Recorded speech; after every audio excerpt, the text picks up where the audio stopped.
ኦርቶዶክሳዊ ካልሆናችሁ ማታውቋቸው ነገሮች አሉ። የእመቤታችን ዘላለማዊ ድንግልና በዝምታን የፈጸመው ብዙዎች ይህን ዝምታ አያውቁም። ለምን? ከጨለማው ዓለም ገዢዎች ተባባሪዎች ስለሆኑ ነው የሚነቅፏት። ወልዳለች ገሌን አስገኝ እንዴት ያሳፍራል! የድምፅ ቅላሴያችን፣ የስብከት ይዘታችን፣ አዘማመራችን፣ አሰባበካችን፣ አቀዳደሳችን፣ አጿጿማችን ማስደነቅ አይደለም ዓላማው፣ መታወቅ አይደለም ፋይዳው። ተአምራት እንኳን ቢሆን ዝና አይደለም ጉዳዩ። ማዳን ካልሆነ ይቅርብን። ማን ሆነን ነው እኛ ቅዱስ ገብርኤል አያስፈልገንም ባዮች? ማን ሆነን ነው እኛ ቅዱስ ሚካኤል አያስፈልገንም የምንለው? ወገኖቼ እንዲህ የሚል እሳቤ ያለው እመኑኝ ከቤተ ክርስቲያን አካልነት የተቆረጠ ዋናውን ዲዛይን ለማምጣት ዋናውን ነገር ምድር ላይ ለማስቀመጥ ብዙ ዲዛይኖች ቀድመው እንደሚኖሩ እዩ። መካናትን ሴቶች እየወለዱ እያሳየ ድንግሏ እንደምትወልድ በሩቅ አመለከተ።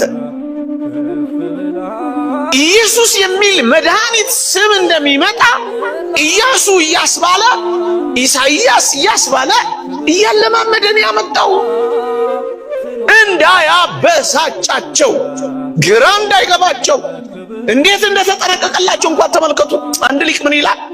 አምላኬ አምላኬ ለምን ትተወኛለህ የሚለው የመዝሙር 21 ጩኸት እንኳን ይላል ለአይሁድ የተሰጠ ጥሪ ነበር ይላል። ምክንያቱም ሁል ጊዜ ዳዊትን ይደግማሉ እነሱ ምን እያሉ አምላኬ አምላኬ እያሉ ስለ እናንተ ነው የሚጮኸው።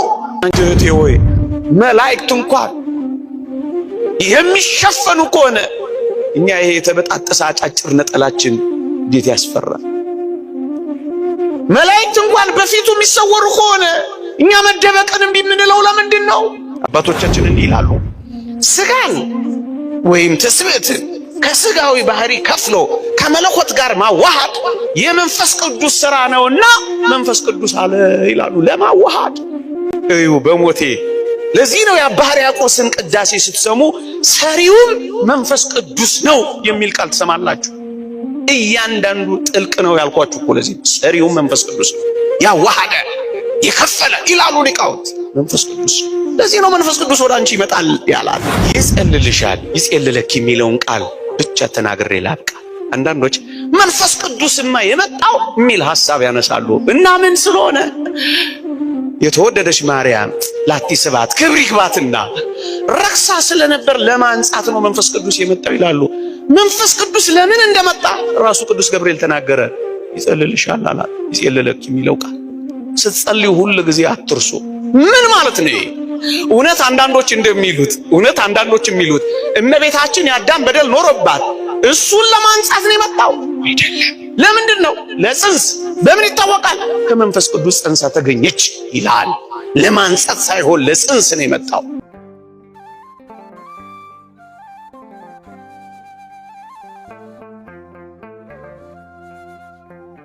በስመ አብ ወወልድ ወመንፈስ ቅዱስ አሃዱ አምላክ አሜን።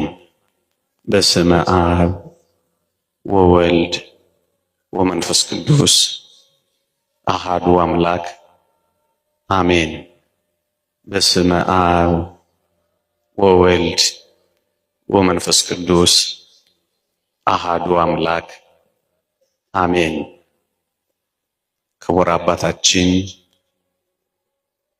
የተወደድክ ወንድማችን መምህር አንተነህ፣ የተወደድክ ወንድማችን ዘማሪ ሳሚ፣ የተወደዳችሁ የእግዚአብሔር ቤተሰቦች፣ የእመቤታችን የቅድስት ድንግል ማርያም የአስራት ልጆች፣ የቅዱሳን ወዳጆች እንደምን ሰነበታችሁ? በእውነት ድምጻችሁ አይሰማም። እንደምን ሰነበታችሁ? እንደምን አላችሁ? አሜን። በቸርነቱ የጠበቀን እንድናመሰግነው የፈቀደልን ቃሉን እንድንሰማ ስሙንም እንድንጠራ ይህን የመሰለ ዕድል የሰጠን ከዓለም ርኩሰት ለይቶ በቤቱ እንድንሰበሰብ ያደረገን አምላካችን እግዚአብሔር ዘላለማዊ ስሙ የተመሰገነ ይሁን። ለቀደምት አበው ለነቢያት፣ ለቅዱሳን ሐዋርያት፣ ለሐዋርያውያን አበው ለሊቃውንት የገለጸውን ጥበብና ምስጢር ለሁላችንም ይግለጽልን። ከዚህች ዕለት በረከት ረድኤት ለሁላችንም ያሳትፈን። ሰምተን ለመጠቀም እግዚአብሔር ይርዳን። አሜን። እንደ እግዚአብሔር ቅዱስ ፈቃድ በአንድ የእግዚአብሔር ቃል መነሻነት እንማራለን። ማስታወሻ ብትይዙ ትጠቀማላችሁ። እግዚአብሔር ከሁላችንም ጋር ይሁን። ከዚህች ዓለም ገዢዎች አንዱስ እንኳን ይህን ጥበብ አላወቀውም። አውቀውስ ቢሆን የክብርን ጌታ ባልሰቀሉትም ነበር። አንደኛ ቆሮንቶስ ምዕራፍ 2 ቁጥር 8። ከዚህች ዓለም ገዢዎች አንዱ እንኳ ይህን ጥበብ አላወቀውም። ለዛሬ እንድንማርበት የመረጥኩት ርዕስ ነው። ቤተ ክርስቲያን እግዚአብሔር የሰጠንን ቀን ሁሉ ለእግዚአብሔር ክብር ታውለዋለች። የእግዚአብሔር ቃል እንዲህ ይላል፣ ቀንን የሚያከብር ለጌታ ብሎ ያከብራል ይላል። እኛ ቀናትን ለእግዚአብሔር ክብር ነው ያዋልናቸው። ታውቃላችሁ፣ እያንዳንዱን ቀን እያንዳንዱን ሰዓት ቅድስት ቤተ ክርስቲያናችን እግዚአብሔርን ማክበሪያ ነው ያደረገችው። ከምሽት 3 ሰዓት ጀምራችሁ እያንዳንዱን የቤተ ክርስቲያንን የጸሎት ክፍለ ጊዜ ብትመለከቱ ቀንን የሚያከብር ለጌታ ብሎ ያከብራል የሚለውን የቅዱስ ጳውሎስን ቃል ይረዳል። በ3 ሰዓት ከምሽቱ መያዙን፣ ከሌሊቱ በ6 ሰዓት መነሳቱን፣ በማለዳው የጸሎት ክፍለ ጊዜ በጲላጦስ ፊት መቆሙን፣ ከቀኑ በ3 ሰዓት ጽኑ ፍርድ መፈረዱን፣ በ6 ሰዓት በመስቀል ላይ መዋሉን፣ በ9 ሰዓት ነፍሱን ከስጋው መለየቱን፣ በ11 ሰዓት ወደ መቃብር መውረዱን ታስባለች። ወገኖቼ፣ ቀንን የሚያከብር ብቻ አይደለም ይቺ ቤተ ክርስቲያን ሰዓትንና ደቂቃን እንኳን ሳይቀር ለጌታ ብላ ታከብራለች። ኢየሱስ ጌታ ነው የሚለው ሰበር ዜና የሚመስላቸው ብዙዎች ናቸው። ሁለንተናዋ ኢየሱስ ለሆነላት ቤተ ክርስቲያን ጌታ ነው ማለት ሰበር ዜናዋ ሊሆን የሚችለው እንዴት ነው? ሲወለድ እጅ መንሻ ለሰጠች፣ ሲሰደድ በንጉሥ ይዛና አማካኝነት ለተቀበለች፣ ጌታችን ባረገበት ዓመት በጥምቀት አብራ ለተባበረች፣ የመጀመሪያው በእጅ የተጻፈው የአባ ገሪማ የወንጌል ቃል ጽሑፍ ለተገኘባት ከ1825 ጊዜ በላይ የኢየሱስን ወንጌል ለምታነብ ስንቱን ጠቅሼ ልግለጽላችሁ? ለዚህች ቤተክርስቲያን አሁን ኢየሱስ ጌታ ነው የሚለው ቃል ሰበር ዜናዋ ነው። የግድኛ እንደምንጠራው ካልጠራችሁ ነው። የግድኛ እንደምንጮህ ካልጮሃችሁ ነው። 24 ሰዓት አይበቃት። ቀናትን ሁሉ ለእግዚአብሔር ክብር ነው የሰጠችው። የቅዱሳን ክብር የእግዚአብሔር ክብር ነው። እያንዳንዱ ቀናት እግዚአብሔርን ነው የሚያከብረው። እናንተን የጣለ እኔን የጣለ ነው ይላል ጌታችን። እናንተን ያከበረ እኔን ያከበረ ነው ይላል አምላካችን። እናንተንማ የተቀበለ እኔን የተቀበለ ነው ይላል ፈጣሪያችን። ለተክለ ሃይማኖት ብትሰጡት፣ ለገብረ መንፈስ ቅዱስ ቢሰጥ፣ ለሰማይታት ክብር ቢውል ይህ እኮ እግዚአብሔርን መቀበል ነው። ይህ እኮ እያንዳንዱን ቀን እግዚአብሔርን ማክበራችን ማሳያ ነው። የእግዚአብሔር ቃል እንዲህ ይላል። መዝሙር 114 ቁጥር 8 ለተአምራቱ መታሰቢያን አደረገ ይላል። እያንዳንዱ ቀን መታሰቢያ የሆነው እግዚአብሔር ድንቅ ስላደረገ ነው። ዳግመኛም የእግዚአብሔር ቃል እንዲህ ይላል፣ እግዚአብሔር በቅዱሳኑ ድንቅ ነው ይላል። እግዚአብሔር በቅዱሳኑ እያደረ ያደረገው ድንቅ ለተአምራቱ መታሰቢያ ይደረጋል። ለዚህ ነው ቀኑን ሙሉ ለእግዚአብሔር ክብር የዋሉ ቀናት ናቸው።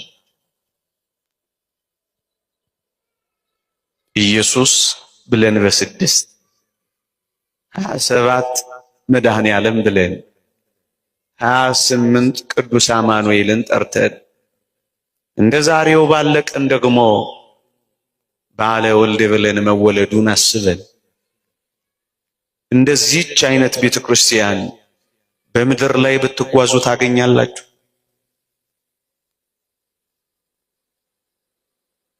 እያንዳንዱን ነገር የምታስብ ሲጠመቅ አብራ ወደ ባህር የምትገባ፣ ተራራ ላይ ሲወጣ ወደ ደብረ ታቦር የምትወጣ፣ ገዳመ ቆሮንጦስ ሲገባ አብራው የምትቆራመድ፣ ቤተልሔም ሲሄድ የምትሄድ ወገኖቼ እንደዚህች አይነት ቤተክርስቲያን የት ይገኛል? የምትኖር ቤተክርስቲያን ከገሊላ ወደ ዮርዳኖስ ሲሄድ አብራ የምትጓዝ። ምኑን ጠቅሰን ምኑን እንተዋለን? ለዚህ ነው አውሮፓ ሂድ መጽሐፍ ቅዱስ ታነባለህ፣ ኢትዮጵያ ሂድ መጽሐፍ ቅዱስ ታያለህ የሚሉት ለዚህ ነው። ከጉልላቷ እስከ መሰረቷ፣ ከቆባቸው እስከ ካባቸው የኔም ነጠላ ጭምር ኢየሱስ ኢየሱስ እንጂ ሌላ ምን ይላል ወገኖቼ? ነጭ መልበሳችሁ፣ ደግሞም ማመሳቀላችሁ፣ ደግሞም ማጣፋታችሁ፣ ደግሞም ማዕተባችሁ ከጌታችን በቀር ማንንም ይገልጠዋል? አንዳንዶች በእውነት ይታለላሉ። እቺን ቀን ጥቂት ማሰብ ፈለኩና ነው ይህንን እንደ መግቢያ ለመናገር የፈለኩት። ከዚህች ዓለም ገዢዎች አንዱ እንኳን ይህን ጥበብ አላወቀው። አባቶቻችን ይልቁንም በትራጃን ዘመነ መንግስት በ111 ዓመተ ምህረት በአንበሳ ተበልቶ እንደ መገበሪያ ስንዴ ተፈጭቶ የሞተ ሰማዕትነት የተቀበለ ቅዱስ አግናጤዎስ እንዲህ ብሏል። እግዚአብሔር ሶስት ነገሮችን በስውር አድርጎታል ይላል። አንደኛ የእመቤታችን የቅድስት ድንግል ማርያምን ዘላለማዊ ድንግልና፣ ሁለተኛ የጽንሷን ነገር፣ ሶስተኛ የጌታን ሞት በስውር አድርጎታል ይላል። ከዚህች ዓለም ገዦች አንዱ እንኳን ይህን ጥበብ አላወቁትም። ለምን? በስውር አድርጎታል። ለዚህ ነው አባቶቻችን በአርያም ካሉ የቃልን የመምጣት ምስጢር ያወቀ የለም ይላሉ። ደግሞ አለው እንኳን በምድር ያሉ በአርያም ያሉ መላእክት እንኳን የቃልን የመጸነስ ነገር ያወቀ የለም ይላሉ። ለምንድን ነው እግዚአብሔር ይህንን መሰወር ያስፈለገው? ወገኖቼ እዩ።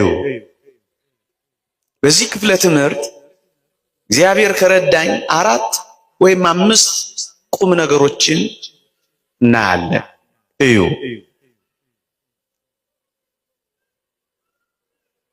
የተወደደ መድኃኒታችን ይህንን በስውር ባይፈጽመው ኖሮ ምን ይሆን ነበረ? ወገኖቼ ታስታውሳላችሁ፣ በቅዱሳት መጻሕፍት እጅግ በስውርና በረቂቅ የተፈጸመው ምስጢር ቢኖር የጌታችን ሰው መሆን፣ መጸነስ። በአርያም ካሉ የቃልን የመምጣት ምስጢር ያወቀ የለም እንደተባለው እዩ። ትንሣኤው በብዙ ምስክሮች ተሰብኳል። ትንሣኤው በብዙ ማስረጃዎች ተረጋግጧል። የመጸነሱ ነገር ግን ከእመቤታችን ከቅዱስ ዮሴፍ በቀር ለእረኞቹ እንኳን በዝርዝር አልተነገረም። ለምን? እዩ። በምድር ላይ ይህንን በስውር የማድረጉ ምክንያት ምን ነበር ካላችሁኝ፣ የቃል መምጣት፣ የእግዚአብሔር ልጅ ሰው መሆን ለሁሉ ለአይሁድም ለሰይጣንም ቢታወቅ ኖሮ ጊዜው ሳይደርስ ይገድሉት ነበረ። የተወደደች እመቤታችን ቅድስት ድንግል ማርያምንም ይወግሯት ነበረ። ምድርን በኪደተ እግሩ በንዝህተ ደሙ ሳይቀድሳት፣ በቃሉ ትምህርት ሳይፈውሳት፣ እሱን በማወቅ ሳይሞላት፣ ጉስቁልናዋን ሳያድሳት፣ ደግሞም ቤዛነቱን በመስቀል ላይ ሳይገልጥ ቀድመው እንውገረው ብለው እሷን ይገሏትና ይወግሯት ነበረ። ጊዜው ሳይደርስ እንዳይሞት ከመጀመሪያው ይህንን ቢያውቁ ኖሮ ወግረው ይገድሏት ነበርና እንዲህ እንዳይሆን ያለ ጊዜው እንዳይሞት ከዚህች ዓለም ገዢዎች ከዲያብሎስ እንኳን ሳይቀር ሰውሮታል። እንኳን ከዲያብሎስ በአርያም ካሉ መላእክት እንኳን ሰውሯቸዋል። ሁለተኛ እዩ፣ የቃል መምጣት፣ የእግዚአብሔር ልጅ ሰው መሆን፣ ያለ ዘር በድንግልና መጸነሱ፣ ደግሞም በድንግልና መወለዱ አይሁድ ቢያውቁ ኖሮ ወገኖቼ የዳዊት ልጅ አይደለም ብለው ይክዱ ነበረ። እንደውም ይህንን ቢያውቁ ኖሮ ምትሃት ነው ብለው ስለሚያምኑ ቆይተውም ቢሆን ጌታችንን አይቀበሉትም ነበረ። ሁለተኛ ሶስተኛ በድንግልና ተጸንሶ ያለ ዘር እንደተወለደ ከአጋንንትና ከሰይጣናት ሊሰውር ነበረ። ለምን? የእግዚአብሔር ቃል እንደመጣ ሰው እንደሆነ ቢያውቁ ኖሮ አጋንንት ጌታችንን ከመዋጋት ይሸሹ ነበር። ለዚህ እኮ ነው እዩ ሲራብ ሲያየው ፍጡር ነው ሲል፣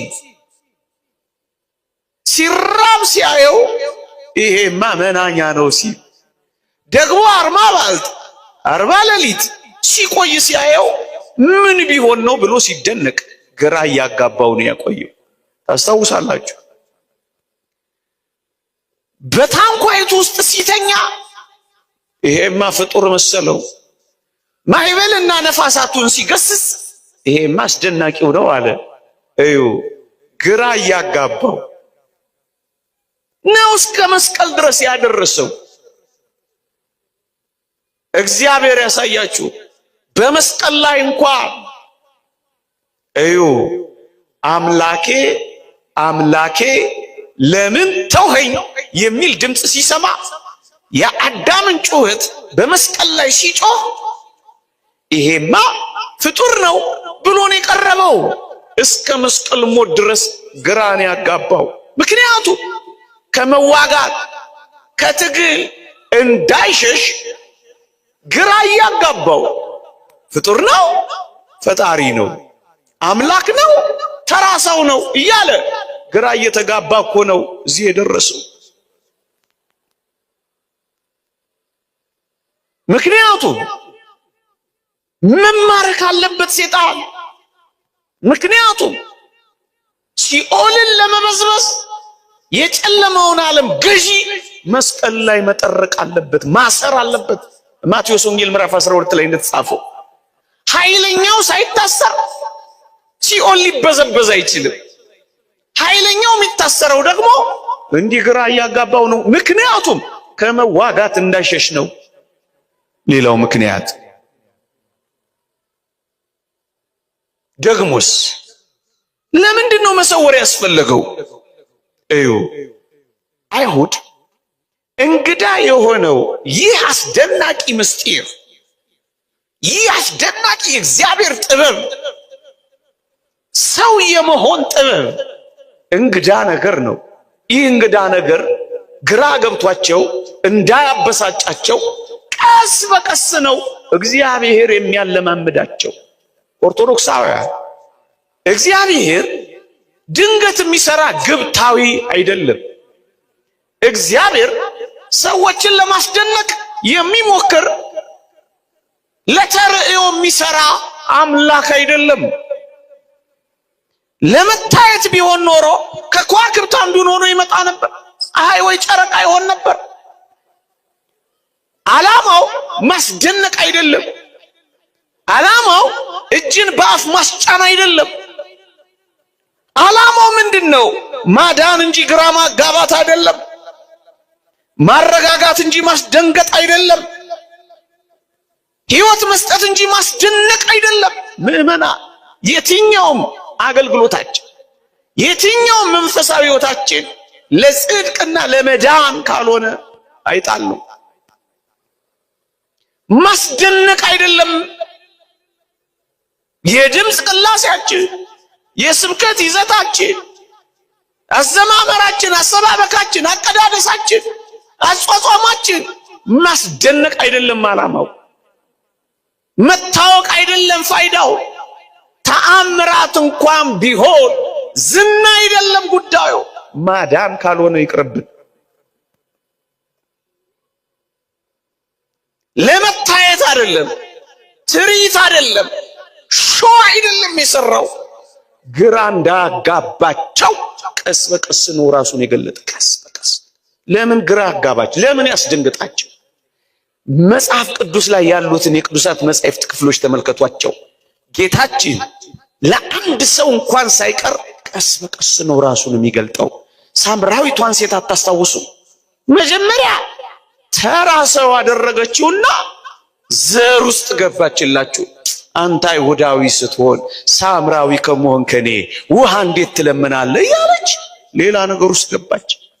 ከዚያስ ከያዕቆብ ጋር ደግሞ አስተካከለችውና ይሄንን ውሃ ከሰጠን ከያዕቆብ ትበልጣለህ እያለች ውድድር ውስጥ ገባች። ከዚያስ ነብይ ያደረገችው መጨረሻስ ወደደችው ይላል ቅዱስ ኤፍሬም በረከቱ ይደርብንና ቀስ በቀስ ዮሐንስ 9 ላይ ያለውንም ያንን አይኑን የበራውንም ሰው ተመልከቱት።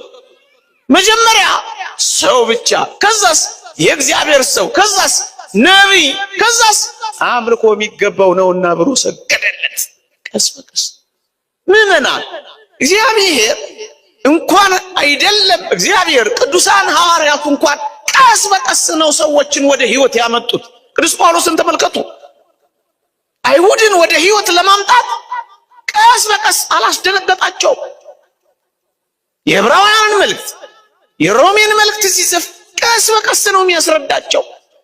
መጀመሪያ አልነቀፋቸው፣ አላባረራቸው። ግዝረት የምትባለውን እንኳን ትልቅ ከሰንበት በላይ የሚያከብሯትን እንኳን ቃሉን አልተጸየፈውም። ግዝረት እያለ ቀየረው እንጂ ቋንቋውን የልብ መገረዝ እያለ አመጣው እንጂ አላባረረባቸውም በአንድ ጊዜ። አንዳንዶች በአንድ ጊዜ እንዴት ይሆናል? ለምንድን ነው? ግራ እንዳይጋቡ ነው የሰወረው። እንግዳው ነገር አበሳይቷቸው ግራ ተጋብተው እናጥፋው እንዳይሉ እኮ ነው በጥላነት እያለማመደ ያደረስ። ወገኖቼ እንኳን ሰው ሆኖ በብሉይ ኪዳን በኦሪት እንኳን ያደረጋቸው ስራዎች በሙሉ ማለማመጫ ናቸው። ዋናውን ዲዛይን ለማምጣት ዋናውን ነገር ምድር ላይ ለማስቀመጥ ብዙ ዲዛይኖች ቀድመው እንደሚኖሩ እዩ።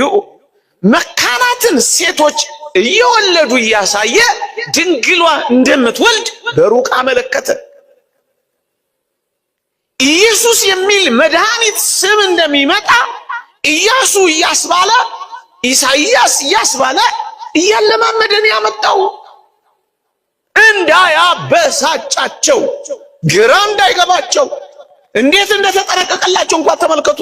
አንድ ሊቅ ምን ይላል? አምላኬ አምላኬ ለምን ትተወኛለህ የሚለው የመዝሙር 21 ጩኸት እንኳን ይላል ለአይሁድ የተሰጠ ጥሪ ነበር ይላል። ምክንያቱም ሁል ጊዜ ዳዊትን ይደግማሉ እነሱ ምን እያሉ አምላኬ አምላኬ እያለ ስለ እናንተ ነው የሚጮኸው። እናንተን በመፈለግ ነው በመስቀል ላይ የጮኸው። ይህ እንኳን የሆነው አይሁድን ለመጥራት ነው ይላል። ያለማመዳቸው እንዲያስደንቅ ግራ እንዳጋባቸው ማዳን እንጂ ማስደነቅ አልነበረም ዓላማው። ሌላው ይሄ ነው። ታዲያ እንዴት አድርጎ ሰወረው ካላችሁ ይሄ ሁለተኛው ነጥባችን ነው። እንዴት አድርጎ ሰወረው? እንዴት አድርጎ ይሄንን በስውር ፈጸመው ካላችሁ ይሄ ሁለተኛው ነገር ነው። ምንድነው የሆነው? የተወደደች እናቱን ለቅዱስ ዮሴፍ በመታጨት ውስጥ የቃል መምጣት ሰወረው። ወንድ አጠገቧ አቆመና ሰወረው። ወንድ አጠገቧ ሳይኖር ብትጸንሰው ኖሮ አሁን ያልኳችሁ ነገር በሙሉ ያበሳጫቸዋል፣ ግራ ይገባቸዋል። ሴጣንም ከመዋጋት ይርቃል፣ ይሸሻል። እንግደላት ብለው ይወግሯት ነበር። አንዲት ሴት ወንድ አጠገቧ ሳይኖር ብትጸንስ ተወግራ ትሞት ነበር። ዓለምን ለማዳን የመጣ በእናቱ ላይ ይፈርዳል። አያችሁ፣ በቅዱስ ዮሴፍ መታጨት ውስጥ ይህንን አስደናቂ ምስጢር በዝምታ ፈጽሞታል። ለዚህ እኮ ነው አስደናቂ ተአምራትን እያሰራ ታስታውሳላችሁ። አትናገሩ እኮ ነው የሚለው። እንዳትናገሩ ደብረ ታቦር ይዟቸው ሲወጣ አትናገሩ እኮ ነው ያላቸው። ምን አይነት ጌታችን ነው! ለምንድን ነው እኛ እንዲነገርልን የምንፈልገው? ራሱ ጌታችን እየሰራ ዝም ካለ የምን ጭብጨባ ነው? የምን እልልታ ነው? የምን ይዩኝ ማለት ነው? መደበቅ ነው እንጂ እንዲህ አስደናቂ ስራ ሰርቶ ከተደበቀ መናኛ ስራ እንኳን የማንሰራው እኛማ እንዴት ነው የምንታየው? ቅዱሳን መላእክት እንኳን በእግዚአብሔር ፊት ለመታየት እንዴት ላለመታየት ከተሰውሱ በሁለት ክንፋቸው ፊታቸውን ይሸፍናሉ፣ በሁለት ክንፋቸው እግሮቻቸውን ይሰውራሉ፣ በሁለት ክንፎቻቸው ይበራሉ። በፊት እንዴት እንታያለን ይላሉ። አንቺ ውድ እህቴ ሆይ መላእክት እንኳን የሚሸፈኑ ከሆነ እኛ ይሄ የተበጣጠሰ አጫጭር ነጠላችን እንዴት ያስፈራል። መላእክት እንኳን በፊቱ የሚሰወሩ ከሆነ እኛ መደበቅን እምቢ የምንለው ለምንድን ነው? ለዚህ ነው የአባቶቻችን የቅድስና ሕይወት በሙሉ መታየት አይደለም፣ ማስገረምና ማስደነቅ ዝና አይደለም። ከዚህ ውጭ ነው። ቅዱስ ዮሴፍን አጠገቧ በማድረግ ሰውሮታል። ወገኖቼ ታስታውሳላችሁ። ለምንድን ነው እንዲህ ያደረገው? ለምንድን ነው ቅዱስ ዮሴፍን አጠገቧ በማድረግ? አንደኛ ተወግራ እንዳትሞት ነው። አሁን እንዳልኳችሁ ቢያውቅ ኖሮ ምን ያደርጋል? በሞቴ ላስታውሳችሁ የቃልን መምጣት ደግሞ አስደናቂውን የጽንሱን ነገር የዚህ ዓለም ገዢ የተባለ ዲያብሎስ ቢያውቅ ኖሮ ምን ያደርግ ነበር? ቢጠራጠር ኖሮ ምን ያደርግ ነበር? እዩ ሰባ ሰገል ከሁለት ዓመት በኋላ የተወለደው የአይሁድ ንጉሥ ወዴት ነው እያሉ ሲመጡ በሰማ ጊዜ ታስታውሳላችሁ ምን ነበር የተደረገው? በሄሮድስ ላይ አደረና 144,000 የቤተልሔምን ሕፃናት አስፈጃ። ሲጠራጠር እንዳስፈጀ ታስተውላላችሁ። የመጸነሱን ነገር ቢያውቅ አይደለም ቢጠራጠር ኖሮ ምን ያደርግ ነበር ካላችሁኝ፣ የጸነሱ እናቶችን በሙሉ ምን ያደርግ ነበር? ያስገድል ነበር። ለዚህ ነው በስውር ያደረገው።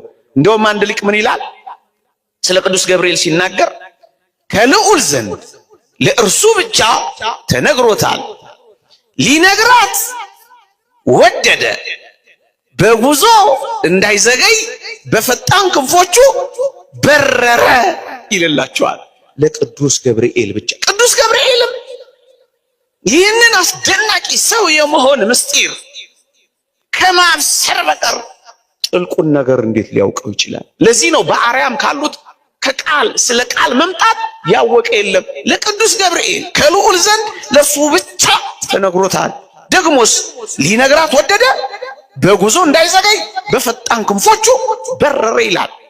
ዲያብሎስ ይሄንን ቢያውቅ ምን ያደርግ ነበር? ሁለተኛው ነጥብ፣ አንደኛ የተወደደች እመቤታችን ቅድስት ድንግል ማርያምን ሲጠራጠር እንኳን ሕፃናትን ካስፈጀ ያስገድላት ነበር። ሁለተኛውስ ቢያውቅ ኖሮ ምን ያደርግ ነበር ካላችሁኝ፣ ያዘገየው ነበር። እግዚአብሔርን አሸንፎት አይደለም። እንዲህ ይላል መጽሐፍ ቅዱስ፣ እንዲህ ይላል ቅዱስ ገብርኤል በዚህ በትንቢተ ዳንኤል ምዕራፍ 10 ላይ ለነቢዩ ዳንኤል የጌታችንን ሰው መሆን ራእይ ሊገልጥለት ሄዷል። ሰው የመሆኑን ምስጢር ነቢዩ ዳንኤል በትንቢት ተናግሮታል። ራእዩንም አይቶታል። ሱባኤም ገብቷል። ይሄንን ሊያሳየው ሲሄድ በትንቢተ ዳንኤል ምዕራፍ 10 ላይ እንዲህ ይላል፣ የፋርስ አለቃ ግን ይላል 21 ቀን ተቋቋመኝ ይላል። ሊቃውንት የፋርስ አለቃ የሚለው ዲያብሎስን ነው፣ የጨለማው ዓለም ገዥን ነው ይላል። 21 ቀን ተቋቋመኝ አዘገየኝ ይልላችኋል። ታገለ፣ ተዋጋ። አስቀድሞ በመላእክት አገር ውጊያ እንደፈጸመ ድል እንደተነሳ ታስታውሳላችሁ። አሁንም ይህንን ሲጠራጠር 21 ቀን ተቋቋመኝ ይላል። ታገለ። ከዚያስ ታስታውሳላችሁ ቅዱስ ገብርኤል አንድ አስደናቂ ቃል ተናግሯል። ምን የሚል? ካለቃችሁ ከሚካኤል በቀር የሚያጸናኝ የለም ይላል። ቅዱስ ሚካኤል መጣ፣ ዲያብሎስን ዳግመኛ አሳፈረው። ቅዱስ ገብርኤልስ ወደ ነቢዩ ዳንኤል በረረ። ምን እንዳይሆን? እንዳያዘገየው። ወዳጄ አንድ ነጥብ አንስተን እንለፍ። እንኳን ለኔና ለእናንተ ለደካሞቹ ለመልአክ እንኳን እንደሚያስፈልገው ታውቃላችሁ። ማን ሆነን ነው እኛ ቅዱስ ገብርኤል አያስፈልገንም ባዮች ይሆን? ማን ሆነን ነው እኛ ቅዱስ ሚካኤል አያስፈልገንም የምንለው? ወገኖቼ እንዲህ የሚል እሳቤ ያለው እመኑኝ ከቤተ ክርስቲያን አካልነት የተቆረጠ። ቤተ ክርስቲያን አንዲት ናት፣ በሰማይ ትኖር በምድር የምትታየው ይውላችሁ። እቺ የምትታየው ቤተ ክርስቲያን ናት፣ the visible church ይሏታል። ያቺኛዋ የማትታየዋ ቤተ ክርስቲያን ናት፣ the invisible church ይሏታል። እንደውም አንድ ሊቅ የምትታየዋ ቤተ ክርስቲያን 20% ናት ይላል ከአጠቃላይ ብሔረ ሕያዋን በሉ ብሔረ ብፁዓን በሉ ግሁሳን ቅዱሳን በሉ በምድር ላይ ያሉ የማይታዩት ይበዛሉ በሞቴ።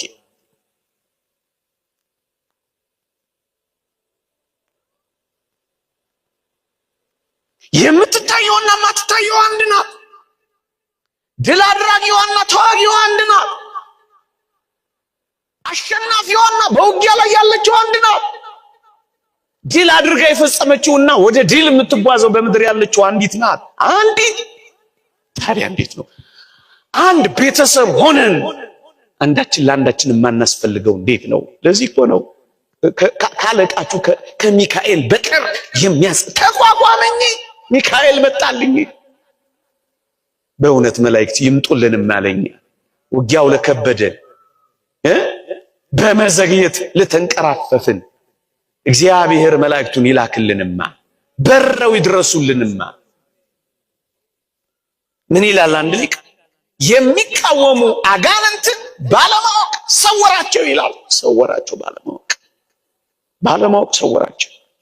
ከሰይጣን ጆሮ ከሰነፍ አእምሮ የራቀ ምስጢር ነው። ለዚህ ነው ከዚች ዓለም ገዦች አንዱ እንኳን ይህን ጥበብ አላወቀውም የሚለው። በዝምታ ነው የፈጸመው። ለዚህ እኮ ነው ወገኖቼ ኦርቶዶክሳዊ ካልሆናችሁ ማታውቋቸው ነገሮች አሉ። የእመቤታችን ዘላለማዊ ድንግልና በዝምታ ነው የፈጸመው። ብዙዎች ይህን ዝምታ አያውቁም። ለምን? ከጨለማው ዓለም ገዦች ተባባሪዎች ስለሆኑ ነው የሚነቅፏት። ወልዳለች ገሌን አስተይ እንዴት ያሳፍራል። ኦርቶዶክሳዊ ስትሆኑ ብቻ ነው ይህን ምስጢር የምታውቁት። መንፈሳዊ አባቶች ስለነበሩን ነው ይሄንን የተረዳነው ወገኖች። እንኳን የተወደደች ማርያም ሊቃውንት እንዳስቀመጡት አባታችን ሙሴ እንኳን ነበልባል ከሐመልማል ሐመልማል ከነበልባል ተዋህዶ በደብረ ሲና ተራራ ካየ በኋላ ወደ ቤቱ አልገባም ይላል። እንኳን ዙፋኑ አድርጓት እሷ እንደገና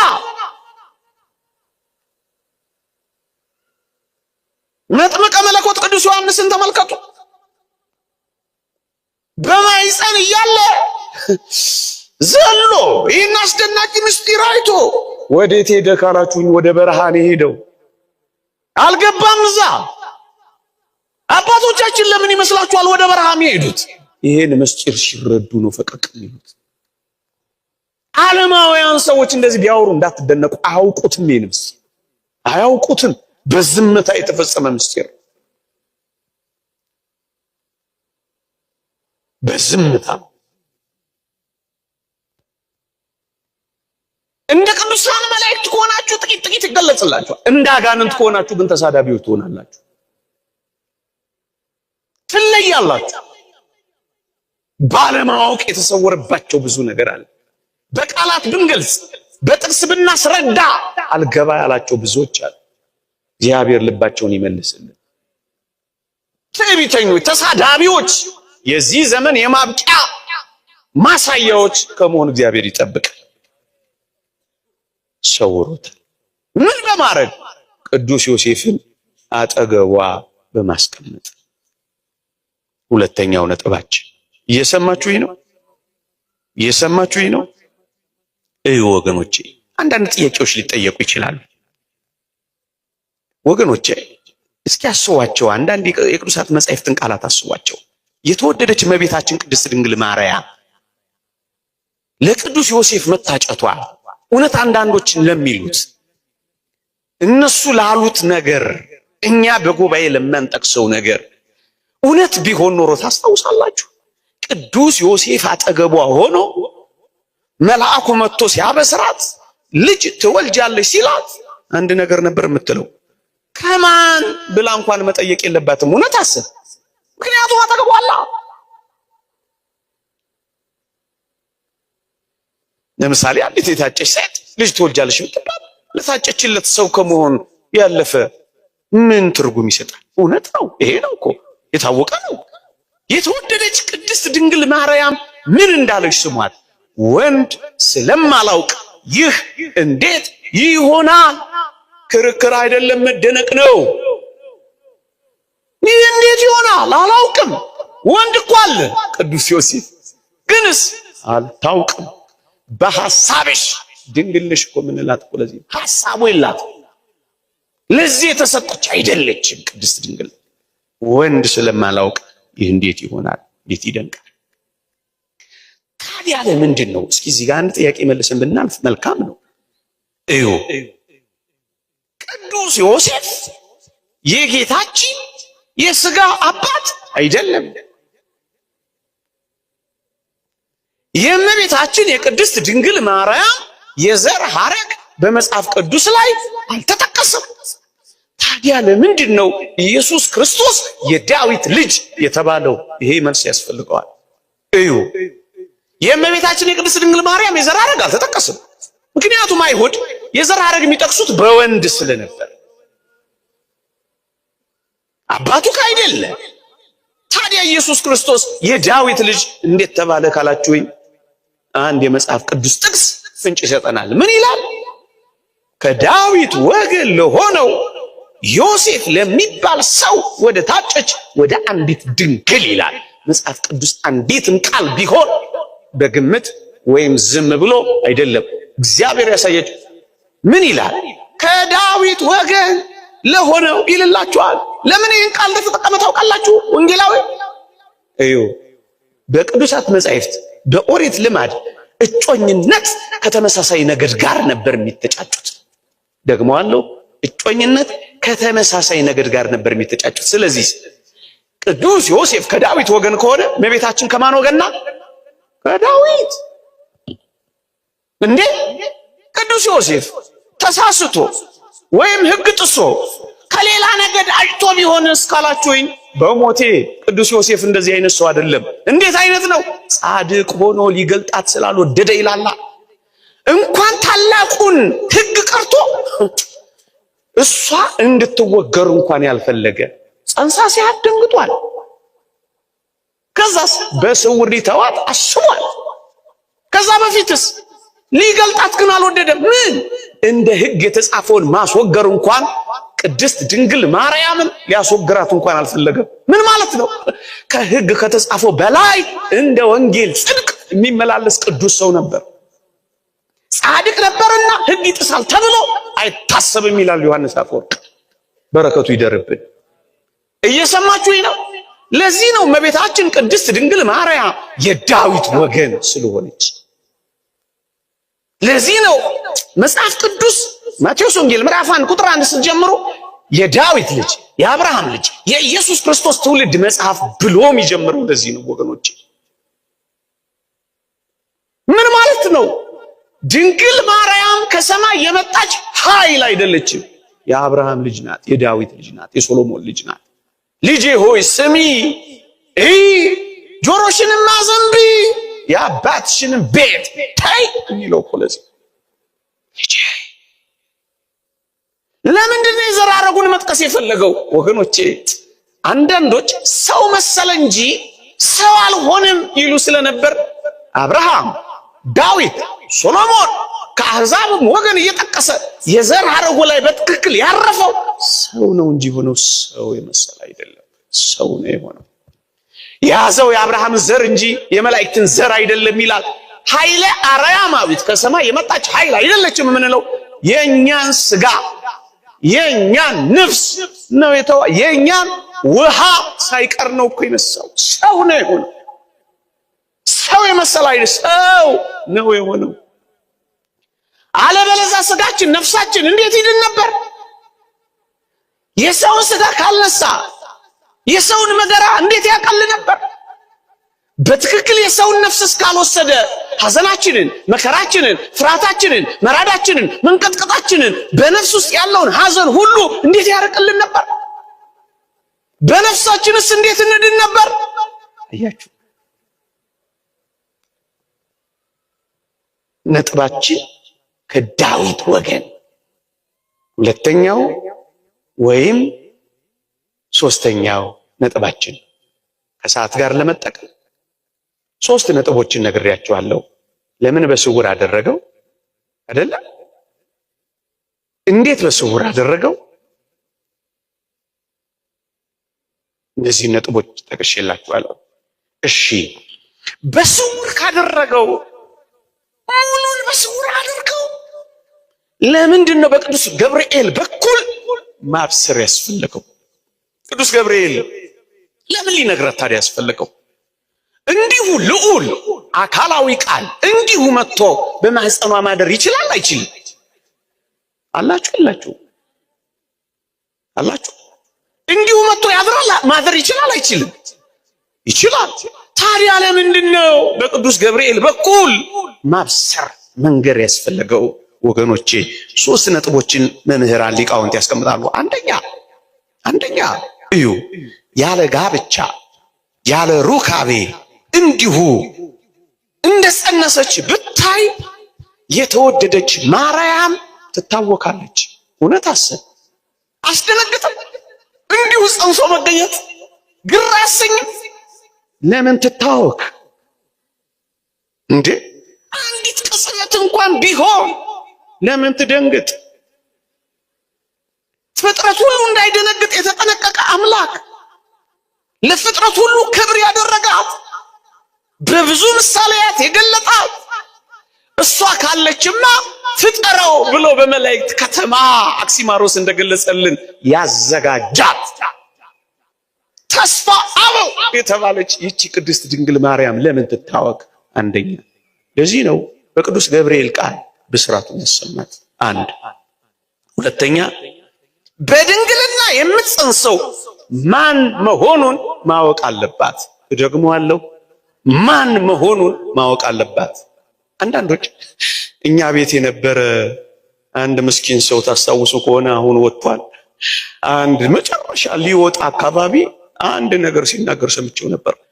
ማርያምን ከኛ የተለየ ማርያምን ታውቃለች፣ እኩል እኮ ነን በማወቅ ሲል ሰምታችሁታል። እስከ መጨረሻው ሰው ደፋር ይሆናል። ከደፈሩማ ካልቀረ እንደዚህ ነው አይነት ንግግር ያስፈልጋል። አሁን የተወደዳችሁ ምዕመናን፣ እውነት እኔና እናንተ ከማርያም እኩል ነው ኢየሱስን የምናውቀው? ይነውር አይደል? አንድ ምሳሌ ብቻ ሰጥቻችሁ ልለፍ። በቃና ዘገሊላ ታስታውሳላችሁ? ወይን ጠጅ ባለቀ ጊዜ የተወደደች ማርያም በቀጥታ ሄደችና ከሃሊ የሆነ ሁሉን ቻይ የሆነ ልጇን እንዲህ አለችው። ምን አለችው? የወይን ጠጅ እኮ የላቸው። ወገኖቼ ይህንን ምስጢር ለልጇ ከመቤታችን በቀር ቅዱስ ጴጥሮስ ነግሮታል? አልነገረው። ቅዱስ ዮሐንስ ደርሶበታል? አልደረሰበትም። ለምን? ልጇን የምታውቀው ለብቻዋ እሷ ናት። ሪፖርት እኮ አይደለም ያቀረበችለት፣ መረጃ እኮ አይደለም የሰጠችው። የምታረገውን አድርግ እኮ ነው ያለችው። ይታዘዛት ነበር። አንዳንዶች እኮ ይደንቃል። ምልጃ ቁም ነገር ሆኖ ለእናት ታማልዳለች አታማልጅም? ነውር አይደል እንዴ? ይታዘዛት ነበር። እናት እኮ ናት። እናት በምን ቋንቋ መግለጥ ይችላል? ለዚህ እኮ ነው መምህራን ወላዲተ አምላክ የሚለው ቃል ብቻ አይበቃችሁም የሚሉት። ሲገባን ነው እኮ የሚሆነው። ካልገባን ምን ይደረጋል? ሪፖርት አይደለም አድርግ፣ ድረስላቸው። በቃ ብቻዋን የምታውቀው ምስጢር አለ። ለዚህ እኮ ነው በልቧ ትጠብቀው ነበር። ያለፈለፈች እንዴት አስደናቂ እናት ነች! ጉረኛ ያልሆነች እንዴት አስደናቂ እናት ነች! ልታይ ያላለች እንዴት አስደናቂ እናት ነች!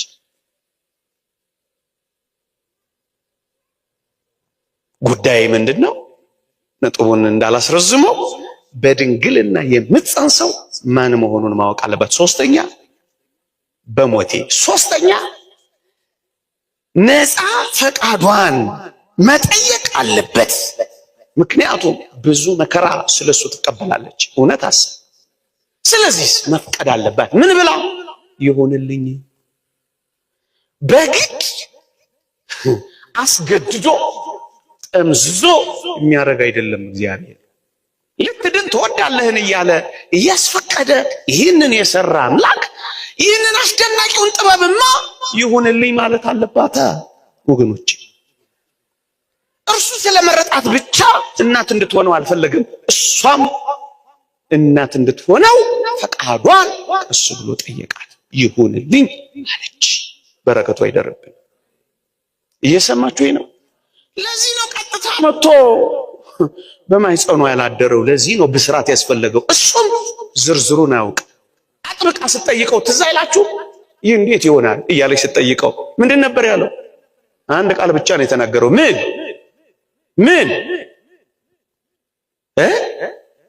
ለእግዚአብሔር አበቃ ነገር የለም ብሎ ጨረሰ።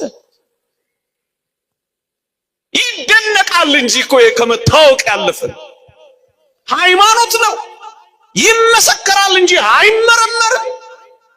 እግዚአብሔር እሷም አቆመች። ሃይማኖተኛ እኮ ነች፣ ጎበዝ። ስትመራመር እድሜና በቃ 44 ደቂቃ ተጠቅሜያለሁ። አንድ ነገር ብቻ ተናግሬ ያበቃለሁ። ለምንድን ነው የሰወረው? እንዴት ነው የሰወረው? ለምንድን ነው ታዲያ ከሰወረ ካልቀረ ቅዱስ ገብርኤልን በብስራት መላክ ያስፈልገው? ታዲያ ይሄ ጽንሱ ነገር እንዴት ሆነ? እዩ መጽሐፍ ቅዱስ ታስታውሳላችሁ። ወንድ ስለማላውቅ ይህ እንዴት ይሆናል ብላ ስትጠይቅ ቅዱስ ገብርኤል አንድ መልስ ሰጠ። ምን ብሎ? መንፈስ ቅዱስ ባንቺ ላይ ይመጣል፣ የልዑልም ኃይል ይጸልልሻል አላት። ወገኖቼ ኦርቶዶክሳዊ ካልሆናችሁ ማደርሱባቸው ቃላቶች አሉ። ለዚህ ነው ሊቃውንት በቤተ ክርስቲያን ላይ እያንዳንዷን ቃል ሳንተረጉም የምናልፈው ቃል የለም። አናፍርም። አባቶች አሉ አናፍርም። መንፈስ ቅዱስ የገለጠላቸዋል። እኛ የተገለጠውን ጥቂት ነገር መናገር እንኳን ያቀተናል፣ መግለጽ እንኳን ያቀተናል። እዩ ይህ እንዴት ይሆናል? ወንድ ስለማላውቅ ይህ እንዴት ይሆናል ብላ በመጠየቋ አንድ ምስጢር ገለጸላት። ምን አላት? መንፈስ ቅዱስ ባንቺ ላይ ይመጣል፣ የልዑል ኃይልም ይጸልልሻል አላት። ብላ በመጠየቋ የተሰጣት አስደናቂ መልስ ነው ይሄ። ወንድ ስለማላውቅ እንዴት ይሆናል የመጽነሴ ነገር? ልዑልን ትወልጂዋለሽ አልከኝ፣ ይህ ታዲያ እንዴት ይሆናል አለችው። መንፈስ ቅዱስ ይመጣል አላት፣ የልዑል ኃይልም ይጸልልሻል አላት። ለዚህ ነው ማቴዎስ ወንጌል ምዕራፍ 1 ቁጥር 18 ላይ ከመንፈስ ቅዱስ ጸንሳ ተገኘች የሚለው። እሺ ጋር ሊቃውንት ይራቀቃሉ፣ ጊዜ የለኝም አላብራራ። እዩ ሴት ስትጸንስ ለመጽነሷ የወንድ ዘር ምክንያት ይሆናታል። ይሄንን የምናውቀው የልደት ሕግ ነው። አሁንስ እግዚአብሔር የተሰወረ ጥበብ አመጣ። ምን? ያለ ወንድ ዘር ምክንያት የጽንሱን ነገር መንፈስ ቅዱስ ለእመቤታችን ምክንያት ሆናትና ከመንፈስ ቅዱስ ጸነሰች። አባቶቻችን እንዲህ ይላሉ፣ ስጋን ወይም ትስብእትን ከስጋዊ ባህሪ ከፍሎ ከመለኮት ጋር ማዋሃድ የመንፈስ ቅዱስ ሥራ ነውና መንፈስ ቅዱስ አለ ይላሉ። ለማዋሃድ እዩ በሞቴ። ለዚህ ነው የአባ ሕርያቆስን ቅዳሴ ስትሰሙ ሰሪውም መንፈስ ቅዱስ ነው የሚል ቃል ትሰማላችሁ። እያንዳንዱ ጥልቅ ነው ያልኳችሁ እኮ ለዚህ ሰሪውም መንፈስ ቅዱስ ነው። ያዋሃደ የከፈለ ይላሉ ሊቃውንት መንፈስ ቅዱስ ነው። ለዚህ ነው መንፈስ ቅዱስ ወደ አንቺ ይመጣል ያላት። ወገኖቼ ለመደምደሚያ እንዲሆነ የጌታችን ልደት ሰው መሆን ሁለት ወገን ነው። እንደኛና ከኛ በላይ እንደኛ ከሴት መወለዱ፣ ከኛ በላይ ያለ ዘር በድንግልና ተጸንሶ መወለዱ። ይህ ይደነቃል የተሰወረ ስለሆነ። ይጸልልሻል ይጸልለክ የሚለውን ቃል ብቻ ተናግሬ ላብቃ። አንዳንዶች መንፈስ ቅዱስማ የመጣው የሚል ሐሳብ ያነሳሉ እና ምን ስለሆነ የተወደደች ማርያም ላቲ ስባት ክብር ይግባትና ረክሳ ስለነበር ለማንጻት ነው መንፈስ ቅዱስ የመጣው ይላሉ። መንፈስ ቅዱስ ለምን እንደመጣ ራሱ ቅዱስ ገብርኤል ተናገረ። ይጸልልሻል አላት። ይጸልለክ የሚለው ቃል ስትጸልዩ ሁሉ ጊዜ አትርሱ። ምን ማለት ነው? እውነት አንዳንዶች የሚሉት እመቤታችን የአዳም በደል ኖሮባት እሱን ለማንጻት ነው የመጣው አይደለም። ለምንድን ነው? ለጽንስ። በምን ይታወቃል? ከመንፈስ ቅዱስ ጽንሳ ተገኘች ይላል። ለማንጻት ሳይሆን ለጽንስ ነው የመጣው። ይሄ ምንድነው ትርጉሙ? ይጸልልሻል የሚለው በትክክል ካልጠራሁት እግዚአብሔር ይቅር ይበለኝ። ምን ማለት ነው? ይጋርድሻል፣ ይከልልሻል፣ ይሸፍንሻል፣ ጥላ ይሆንሻል፣ ያለብስሻል ማለት ነው ብሎ ተርጉሞታል። ግዕዝም አማርኛም ካልገባቸው እንግሊዘኛውን እናንብብ። the holy ghost shall come upon you and the power of the highest shall overshadow you. overshadow ያጠላልሻል። ሳዊሮስ ሊቁ እንዳለው መንፈስ ቅዱስ አቀባም ከርሰማ መንፈስ ቅዱስማ ከእናቷ ማህፀን ጠብቋታል። ይህ የተሰወረ የጥበብ መዝገብ ሁሉ በእርሱ የሆነለት ከዚህች ዓለም ገዢዎች ከአጋንንት የተሰወረ ከመናፍቃን የተሰወረ ከአይሁድ የተሰወረ ጥልቅ ምስጢር እግዚአብሔር ለቤተ ክርስቲያን የገለጠው እውነት ነው። ይቆየን። የእግዚአብሔር ቸርነት የእመቤታችን አማላጅነት የቅዱሳን በረከት ረድኤት ከሁላችን ጋር ይሁን። አሜን።